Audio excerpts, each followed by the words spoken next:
안녕하세요. 시온연구소입니다. 오늘은 연역 추론에 대해서 알아볼 건데요. 오늘의 그 학습의 키워드는 연역 추론이지만 제목은 설득력 있는 명제 만들기라고 정해보았습니다. 요즘에 학교 현장에 가보면 많이 요구되고 있는 핵심 역량 중에 의사소통 역량이라는 것이 있는데요. 이 의사소통 역량은 나와 다른 누군가와의 어떤 이야기들을 원활하게 전달하고 또 수용하는 그런 어떤 과정상의 모습을 의미하지만 학습으로 갔을 때는 이 의사소통 역량은 학교 수업 내에 혹은 밖에서 토의를 하거나 아니면 토론을 할 때 과연 내 생각을 얼마나 합리적이고 그리고 설득 가능한 내용으로 전달할 수 있느냐로 조금 깊이 있게 다뤄질 수 있겠습니다. 오늘의 순서는 먼저 명제가 무엇인지 알아보고 그리고 나서 그 명제를 가지고 주장과 근거를 찾는 연습을 해보고요. 그리고 간단하게 추론이라는 데에 있어서 두 갈래인 연역과 귀납 추론에 대해서 알아보고 그 다음에 연역 추론의 대표적인 형태 3단 논법에 대해서 이야기 나눈 후에 이 3단 논법이 과연 형태적으로 의미가 있는 3단 논법을 만들기 위해서는 어떤 검증이 필요한지 그 타당성 검사하는 방법까지 다뤄보도록 하겠습니다. 첫 번째 명제입니다. 명제란 하나의 문장인데요. 이 문장을 표현하기 위한 5가지의 형태가 있습니다. 첫 번째는 평서문, 두 번째는 의무문, 그리고 세 번째는 권유문 혹은 청유문, 네 번째는 명령문, 그리고 5번째는 감탄문입니다. 그런데 우리가 이 명제를 논할 때의 문장은 평서문으로서의 문장의 형태를 가지고 논하게 되는데요. 이 명제란 참과 거짓을 구별할 수 있는 하나의 문장인데 청유문이나 의무문, 명령문, 감탄문 같은 것들은 어떤 주장을 이끌어내기 위한 사실적인 어떤 내용이라기보다는 의견이 가미될 확률이 굉장히 높은 그런 문장의 형태예요. 그럴 때 또 사용을 하고요. 그래서 이런 4가지의 문장은 과연 그것이 어느 방향으로 가는지 마침표를 찍을 수 없으므로 4가지의 문장은 제외하고 이 평서문이라는 문장의 형태만을 가지고 명제를 확인하게 됩니다. 그래서 가장 쉬운 명제로 소크라테스는 사람이다 라는 명제 기억하고 계시는지 모르겠어요. 그래서 소크라테스는 사람이다 라는 이 명제가 참일까요? 거짓일까요? 참이죠. 이렇게 뭔가 사실에 대해서 이 문장이 나타내는 이 사실에 대해서 참인지 거짓인지를 구별하는 그런 어떤 과정을 거치면 명제라고 이야기할 수 있겠습니다. 두 번째로는 주장과 근거를 한번 찾는 활동으로 이야기를 나눠볼까 합니다. 제가 하나를 한번 한 문장을 이야기해 보겠습니다. 민희는 그녀를 좋아하는 것 같아. 그녀가 가는 곳이면 어디나 따라다니거든? 이라는 문장이 있다고 봅시다. 그러면 이 문장은 과연 주장은 무엇이고 근거는 무엇일까요? 주장은 민희는 그녀를 좋아한다 라는 거고 근거는 그녀가 가는 곳이면 어디나 따라다닌다 라는 거겠죠. 그러면 주장은 뭐고 근거는 뭘까요? 주장은 내가 전달하고자 하는 주제가 있는 문장, 결론을 의미하는 거고요. 근거는 이 주장이 옳다라는 걸 받쳐줄 다양한 말들, 다양한 문장들, 이 주장을 뒷받침해주는 문장들을 근거라고 볼 수 있겠습니다. 그럼 우리가 오늘 자주 보게 될 문장도 한번 연습을 해볼까요? 소크라테스는 철학자다. 그리고 모든 철학자는 사람이다. 그러므로 소크라테스는 사람이다. 여기에서 주장은 무엇일까요? 네, 소크라테스는 사람이다 라는 겁니다. 그럼 근거는 무엇일까요? 소크라테스는 철학자다. 그리고 모든 철학자는 사람이다. 이 두 가지의 문장이 근거가 되겠죠. 그렇다면 연역추론과 귀납추론은 무엇일까요?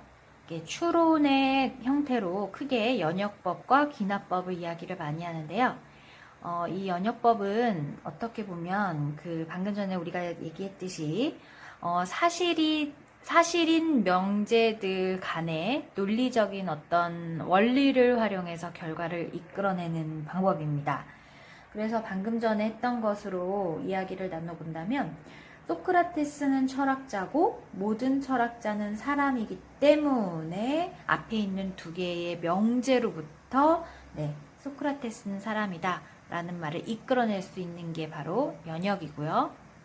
귀납은 결론에 대한 다양한 근거들을 사례로 제시하는 것을 귀납이라고 합니다.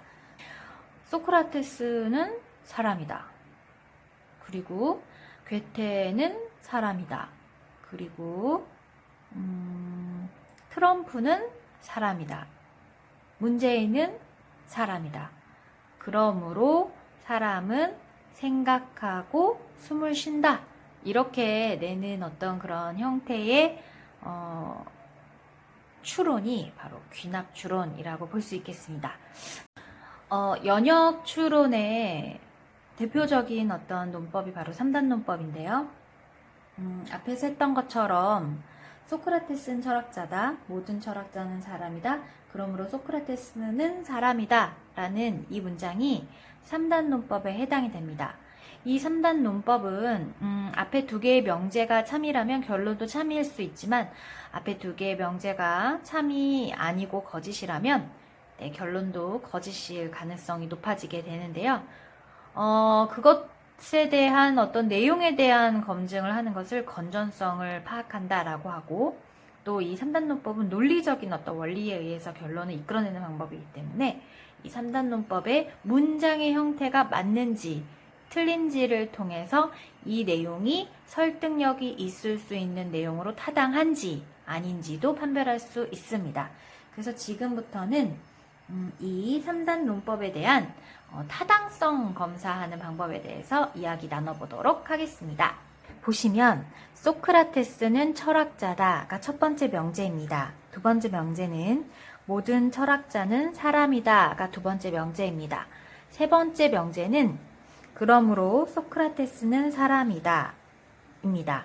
그러면 이 세 개의 명제 중에 결론은 무엇일까요? 네, 바로 이 마지막 명제가 바로 결론이고, 이 두 개 위에 있는 명제가 바로 근거 그리고 명제라고 할 수 있을 것입니다. 그래서 우리가 이 3단 논법이 제대로 이렇게 형태적으로 맞는 3단 논법이 되었는지를 확인하기 위해서는 벤 다이어그램을 활용해서 그 명제에 대한 내용이 정확하게 형태가 맞아 떨어지는지를 확인할 수 있습니다. 보통 이 명제에서 앞에 부분을 주어부라고 부르고요. 이 뒤에 있는 부분을 수러부라고 부릅니다. 그래서 이 수러부는 서술어의 그 부분을 의미하는 건데요. 지금 이 두 개의 근거를 통해서 결론을 낼 수 있었던 것은 첫 번째 명제에도 철학자라는 명제가 있고 두 번째 명제에도 철학자라는 말이 있기 때문인데, 이렇게 두 개의 말이 이 두 개의 근거를 거치면서 얘네들은 같은 애기 때문에 두 개의 문장을 합쳐도 돼 하면서 소크라테스는 사람이다라고 내리는 이 결론이 바로 3단 논법의 방법입니다. 그래서 이 철학자, 위에 있는 명제에도 있는 말, 아래에 있는 명제에도 있는 이 철학자라는 것을 우리는 이 두 가지의 명제를 이어줬다라고 해서 매개념이라고 부를 거고요. 그리고 결론에서 소크라테스는 주어부죠. 그리고 사람이다는 수러부입니다. 그래서 이 수러부에 보통 우리가 명제를 의미할 때 뒤에 있는 이 수러부가 앞에 있는 주어보다 범위가 굉장히 커요. 소크라테스보다는 사람이라는 범위가 훨씬 크잖아요. 그래서 이 수러부, 되게 범위가 큰 이 부분을 대개념이라고 부를 거고요. 그리고 이거보다는 범위가 적은 이거를 소개념이라고 부를 겁니다. 그러면 여기가 매개념, 여기가 대개념, 그리고 여기가 소개념이라고 생각하고 문제를 이제 풀면 됩니다. 자, 그럼 풀어보겠습니다. 자, 매개념은 철학자고요. 대개념은 사람입니다. 명사로 나타내요. 소개념은 소크라테스입니다. 자, 그러면 해볼까요? 첫 번째 명제부터 형태가 맞는지 보도록 하겠습니다. 자, 그럼 풀어보도록 하겠습니다. 소크라테스는 철학자다 라고 했으니까 철학자가 아닌 소크라테스는 없다. 이렇게 같은 말로 범위를 찾아보도록 하죠. 그리고 철학자는 사람이다. 그러니까 사람이 아닌 철학자는 없다. 이렇게 체크하고요. 그리고 마지막 결론은 제가 지금 이 체크한 이런 모양과 완전하게 겹쳐지면 타당한 거고요. 겹쳐지지 않으면 타당하지 않습니다. 그래서 소크라테스는 사람이다. 사람이 아닌 소크라테스는 없다. 이 부분이 지금 없다인데 없다를 빗금 처리했을 때 완벽하게 포개집니다. 그래서 이 3단 논법은 형태가 타당하다라고 이야기할 수 있겠습니다. 어땠나요? 조금은 어려운 내용 같아 보이죠? 이렇게 논리학은 사실 그냥 들여다보면 낯선 내용이 많기 때문에 어려운 점이 많은 것처럼 보이나 사실 해보면 재미가 있고 어떤 이야기를 그냥 하는 것이 아닌 뭔가 알고 있는 바를 토대로 적용해서 이야기할 수 있는 그런 어떤 이론적인 지식을 전달해 준다고 할까요? 그래서 이 논리학이라는 이 철학이라는 부분은 알고 있는 친구와 모르고 있는 친구 간에 굉장히 그 갭이 크게 느껴질 수밖에 없습니다. 그래서 철학은 우리 생활에서 뗄래야 뗄 수 없고 또 알면 좋은 거기 때문에 그만큼 학부모님께서도 요즘 관심이 높으신 거겠지요. 오늘은 여기까지 하고요. 다음 시간에 또 만나보도록 하겠습니다. 모두들 안녕.